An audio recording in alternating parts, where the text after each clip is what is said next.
Well, you hate to see it, but our old pal Jerry Seinfeld has found himself in some hot water and seems to be having somewhat of his own personal Kramer at the Laugh Factory moment here after he uttered some very controversial words about how he perceives the current state of the comedy world, and nobody can shut up about it. It's the only thing anyone in the comedy space has been talking about the past couple days. So, what did Jerry say that's got everybody frothing at the mouth, blubbering away like rabid dogs? It must have been pretty bad. Nothing really affects comedy. People always need it. They need it so badly, and they don't get it. It used to be you would go home at the end of the day, most people would go, oh, Cheers is on, oh, MASH is on, oh, Mary Tyler Moore is on, All in the Family's on. You just expected, there'll be some funny stuff we can watch on TV tonight. Well, guess what? Where is it? This is the result of the extreme left and PC crap and people worrying so much about offending other people. Well, that is pretty stupid. Cheers is the most recent show he referenced there, and that went off the air over 30 years ago. Now, I'm no expert, but I'm pretty sure there have been TV shows between Cheers and our present time that people have put on at the end of their day. Not sure if Jerry has been following the development of mass media and streaming over the past couple decades, but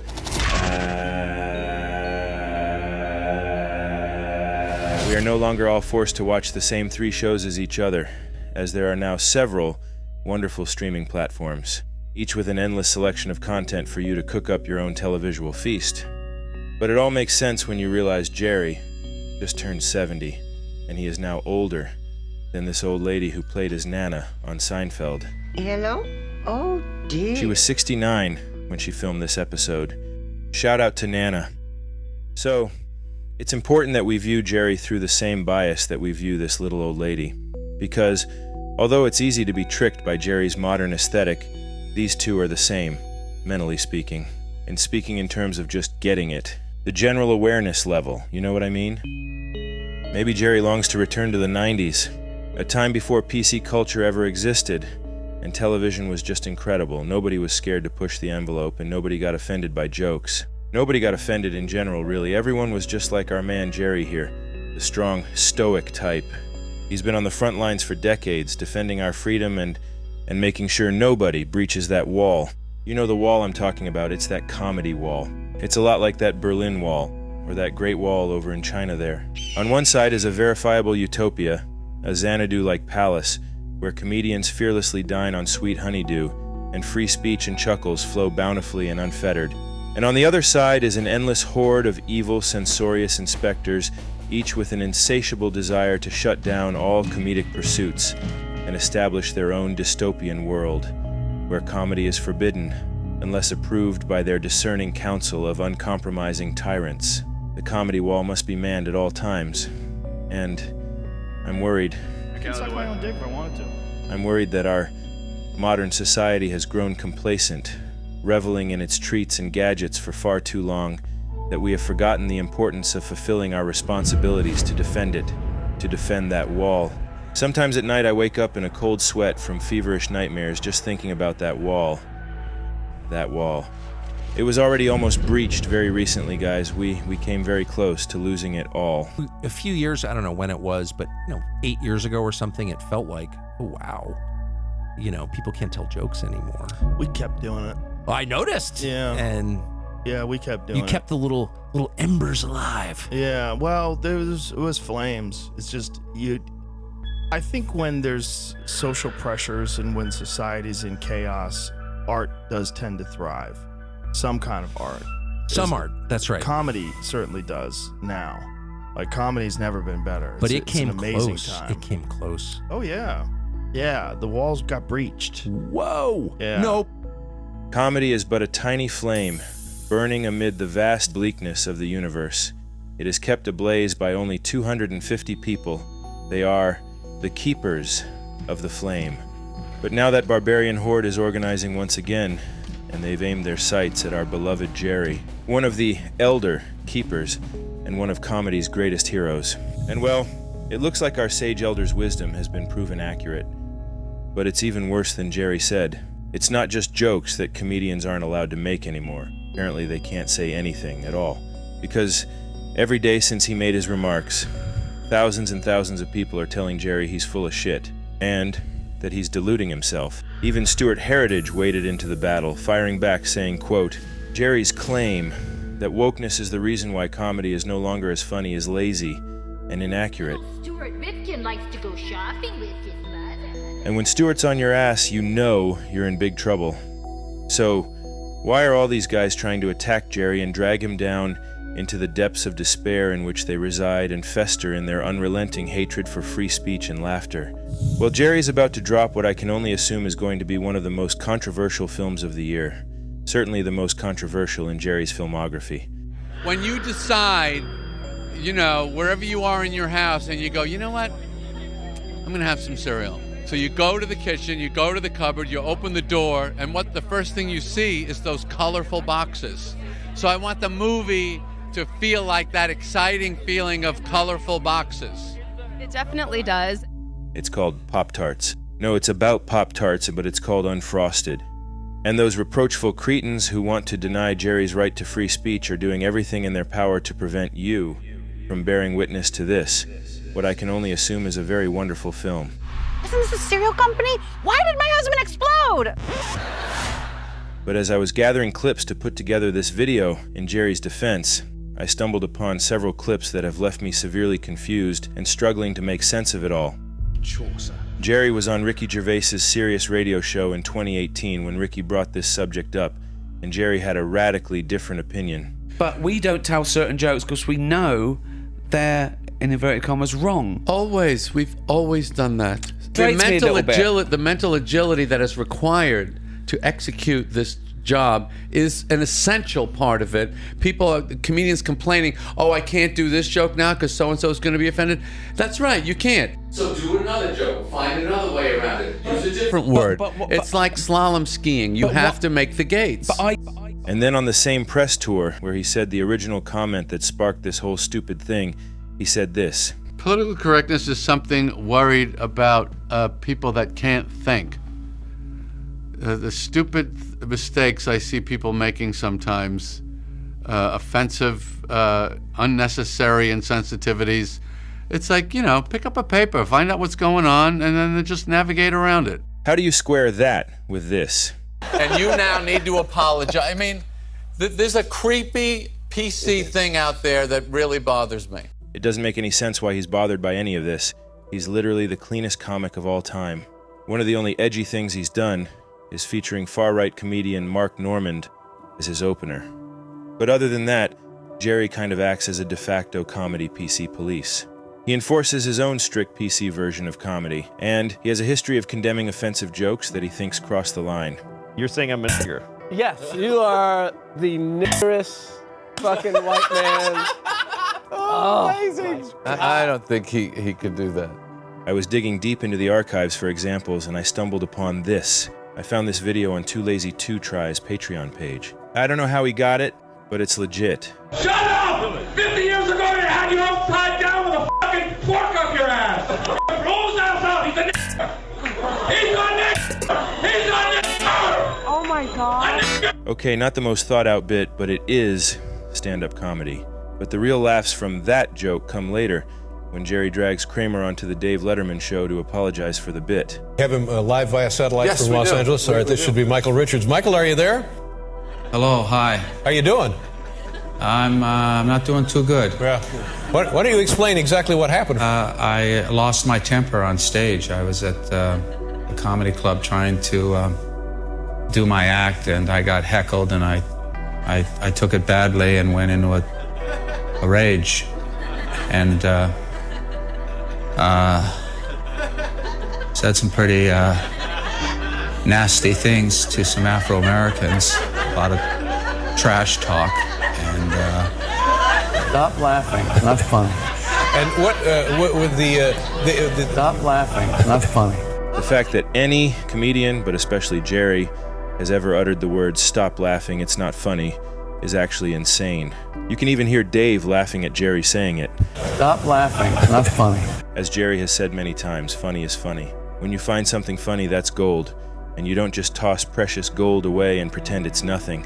And as seen in this clip, the audience at the David Letterman show struck gold when they were blessed with the opportunity to witness the bizarre moment where Jerry dragged Michael Richards onto the least sincere comedy talk show ever to apologize about his public meltdown. Or maybe this was just Jerry chasing a sick thrill by forcing a lesser comedian to be publicly humiliated. That's the only explanation that makes any sense for the "stop laughing, it's not funny" comment from Jerry, given his previous remarks emphasizing that funny is funny. Comedy is its own thing. Comedy is, it's like gold and when you're mining. When you find it, it's gold. Nobody cares what rock it was in or how it was found or what it relates to, or it's just gold. So if something's funny, it's funny. There's no need to define, explain, or justify it. And did you? I know. I mean, hearing your audience laugh, you know, and it's. I'm not even sure that this is where I should be addressing the situation. I've already heard you make some jokes about it, and that's okay, you know. But I'm really busted up over this, and But you can't, you know. I know blacks could feel. I'm not a racist. And I certainly hope you don't have regrets about being on this show this evening. Thank you. All right, take care. Stop laughing. It's not funny.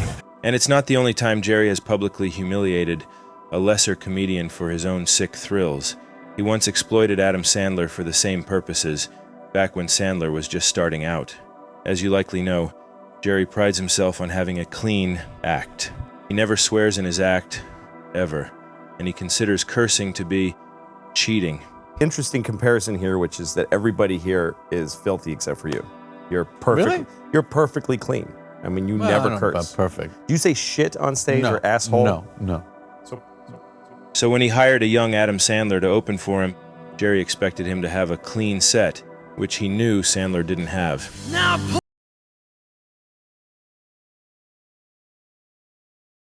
But to accept his miserable fate and bomb on stage for 15 straight minutes in front of his own parents. That's pathetic. You know, my mother never came to see me do stand-up. I opened for Seinfeld. He let me open for him in Boston one night, and my parents are in New Hampshire. And to open for Seinfeld, I said, oh, well, he doesn't curse, so I can't curse. And I told my dad and mom, hey, I'm doing Seinfeld. Whoa, that's a big deal. And they were so excited. I said, if you guys want to come, and because I'm not allowed to curse. And so my father's like, Judy, we'll go. And they both came. And because it was a clean set, I wasn't used to it. And I fucking ate it for 15 minutes. Oh. And my poor parents were watching me just fail miserably. And then Seinfeld went on, and it was fucking, 2 hours of destruction. Yeah. I have to assume Jerry knew that was going to happen and orchestrated the whole event to carry out his own perverse idea of having fun. That is sick, twisted stuff. I think that in order to understand what's going on in Jerry's mind, we need to revisit our old pal Carl Jung and his concept of the shadow. This is the part of our unconscious mind that holds all the things about ourselves that we repress, whether because they are evil, socially unacceptable, harmful to others, or detrimental to our own health. Right on. And it makes sense in Jerry's case. Simmering below his outward persona, Jerry's shadow is a resentful, angry, and very scared creature. Jerry, out of necessity, has constructed his ego, which enforces the clean comedy mandate, because if the shadow was let loose, as his friend Kramer once experienced, it would be the end of his career. And his career is the foundation of his sense of self. So if he loses that career, he loses himself, and he dies an agonizing spiritual death. A comic in a similar situation is Bill Burr. But unlike Jerry, Bill has pretty successfully managed to tame and harness his deranged shadow for the benefit of his comedy.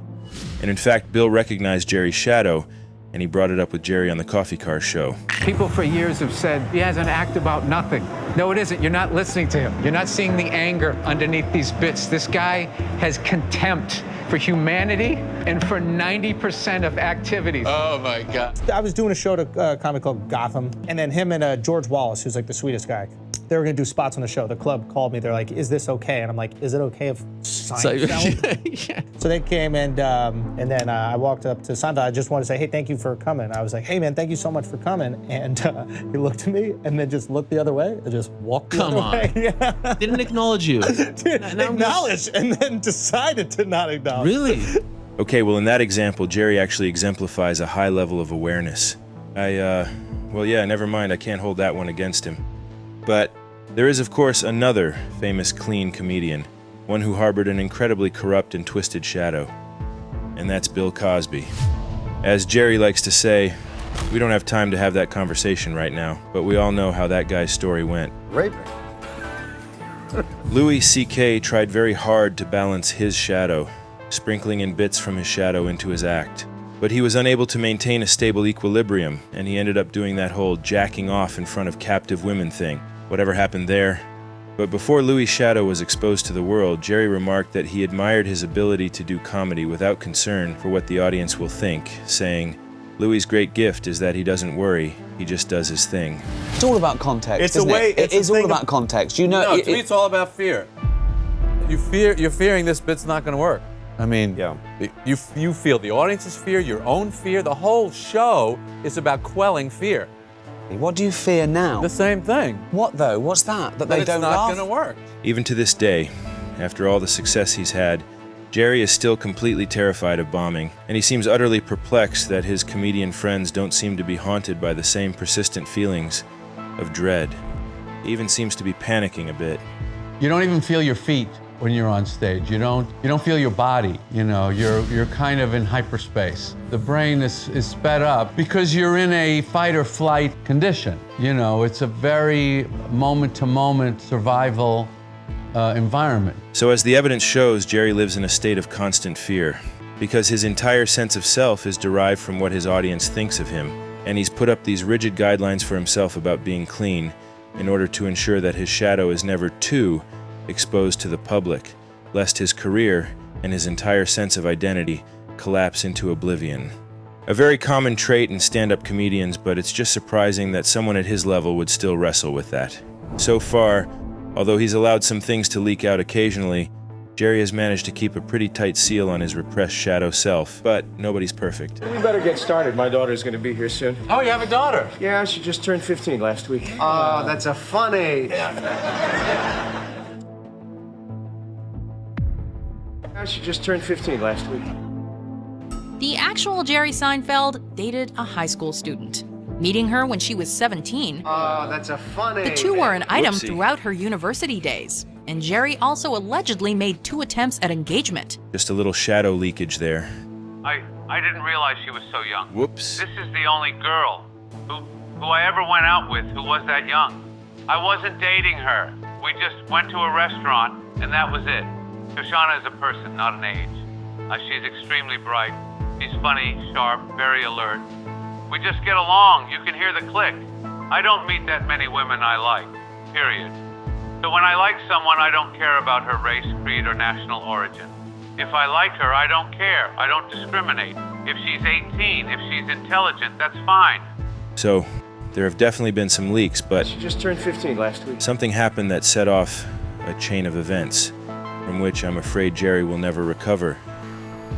He bombed, and he bombed badly. And the trauma of this incident was so severe that it created an unsustainable destabilization within Jerry's troubled psyche.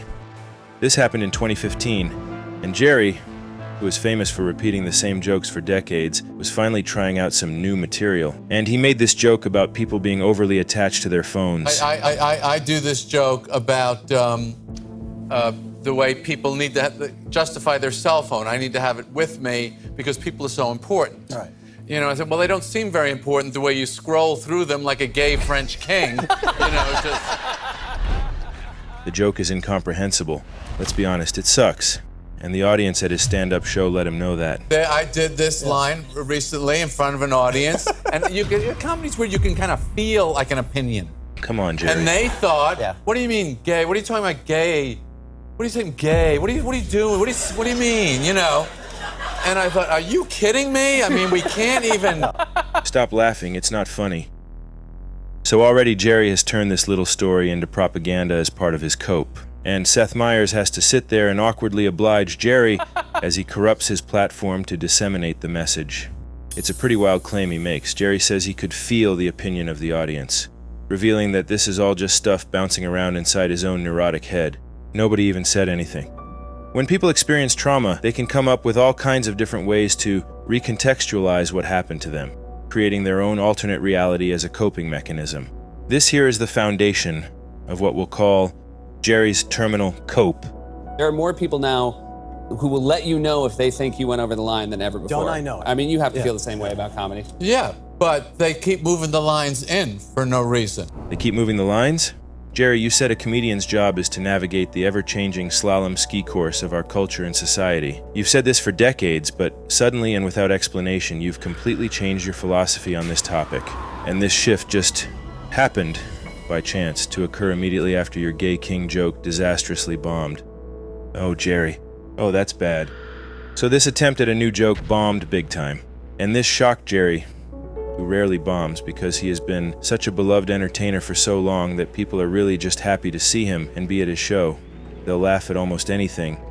To cope with that fact, Jerry has convinced himself that people come to see a comic's act rather than the comic, which is ridiculous. Are they coming to see you or are they coming to see the act? They're coming to see you.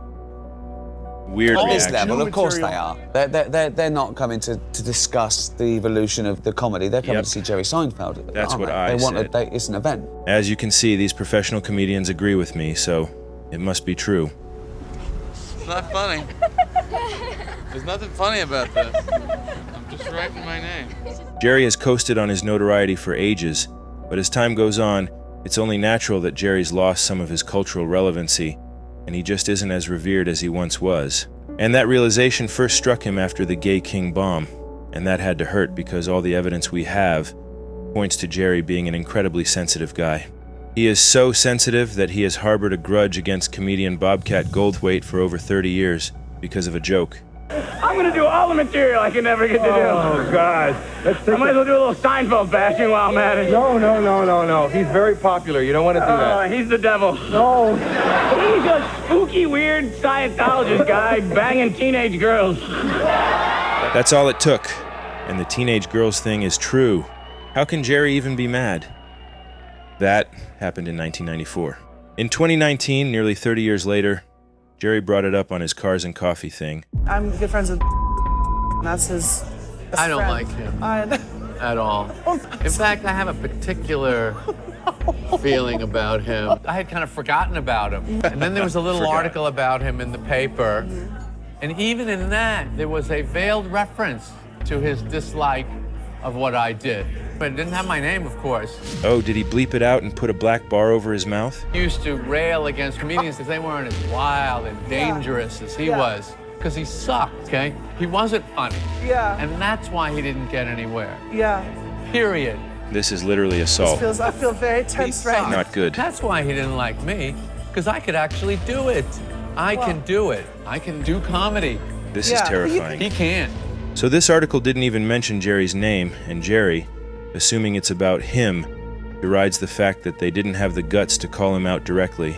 But Jerry didn't even have the guts to call out Bobcat directly in this coffee episode, but I mean, you can clearly see what Bridget says here despite censoring her face and bleeping her voice. This is fucking insane. And now he just sits here and tortures his guest just for being friends with Bobcat. Look how uncomfortable she is.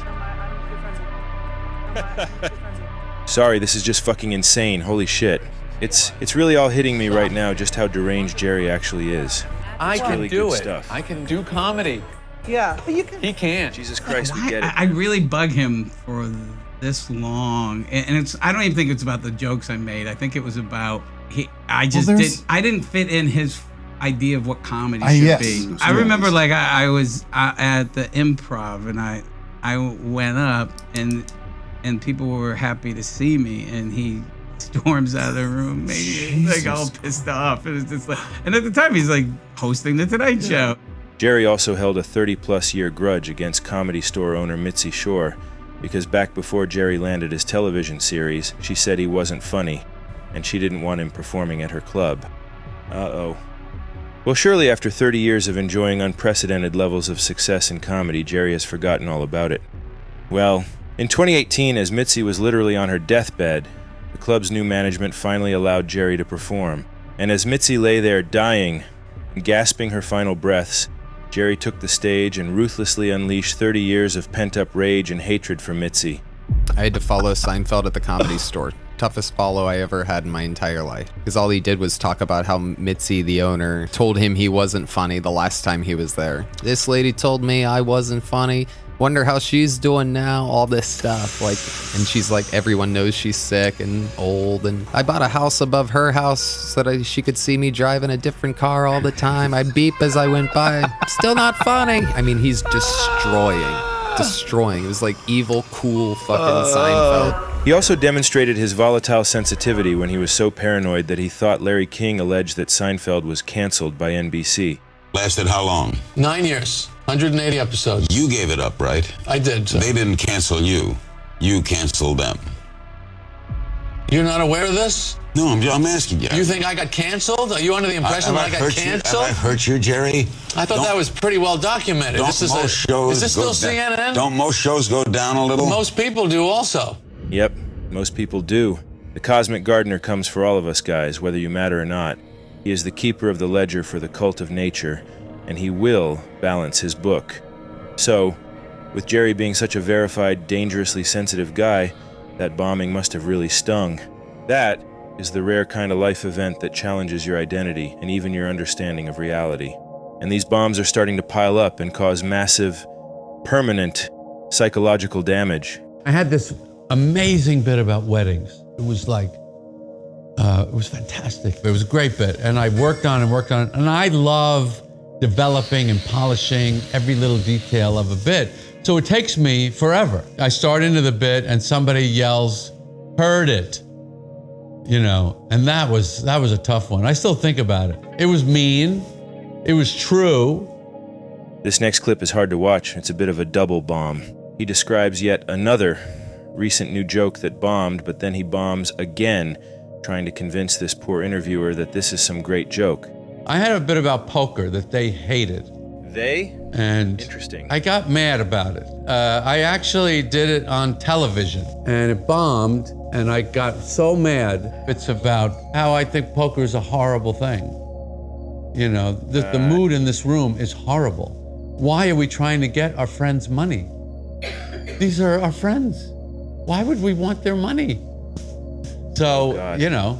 Hate to see it. It was a kind of a subtle thing. Oh, yeah. But subtle. I wanted to express that. I wanted people to understand how I see this. We gotta know. Yes, your hand's better than my hand. We shuffled the cards. All the hands are different.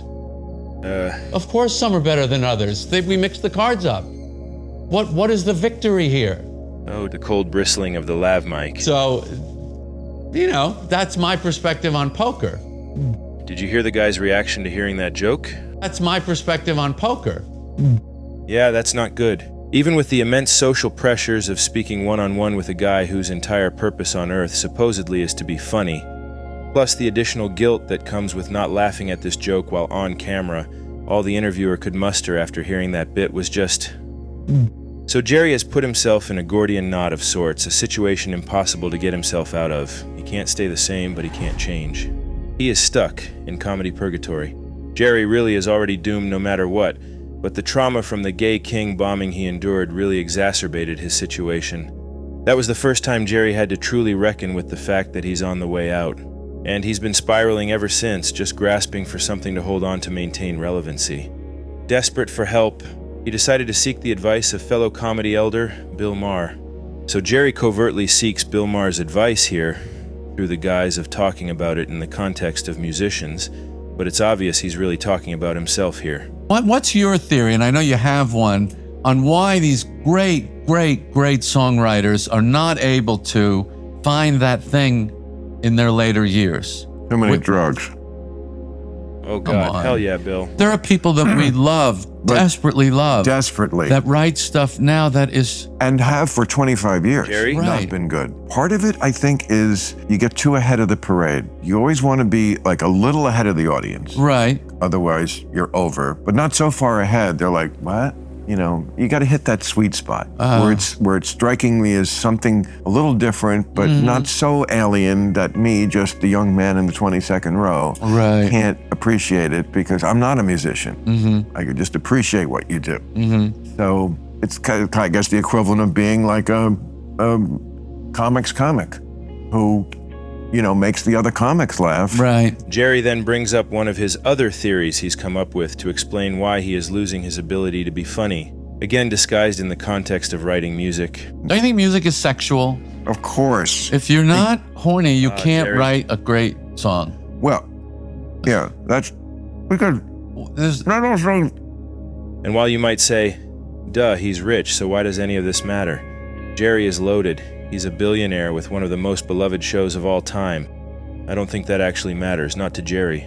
Okay. Jerry just needs to be funny, actively funny. He is not the type of guy to be content resting on his laurels. To feel that your sense of humor is actually being validated, that is the only validation I think I've ever really cared about as a human being. But I didn't really care whether they liked me or not. To me, it was like, do they like the material? Do they like the jokes? Do they like what I thought of? He views comedy almost like a religion. It means everything to him. And you can see here his declining comedy skills have caused him to fall out of love with life itself. But you don't have intimations of mortality when you dwell on the distant past like that it reminds you that you're closer to the end. I'm not that in love with, like you really love life. Don't you? You love it. It's okay. Oh, come on now. This is a sad thing. But instead of working on securing his place at the table in comedy Valhalla, he's out here falling back on one of the most pitiful comedy copes of all time and making a movie about Pop-Tarts, which is already being described as one of the worst, least funny movies of the decade. Why does he do this? Does he even know? There's a mule inside of me named Artemis. There's just a mule that just keeps working. Artemis pulls the cart. I pulled a quote that you once gave that said, "I get thrown off easily. I completely forget who I am and what I do for a living." Yeah. Oh, that's bad. He is now just a confused elderly man. Poor old Jerry is forced to just watch his mule ride off into the sunset, unable to change his fate now, because there is no free will. And even if there was, Jerry has checkmated himself, and it's game over. And now Jerry has to grapple with the fact that he is definitely approaching the end of his career, and soon, the end of his life.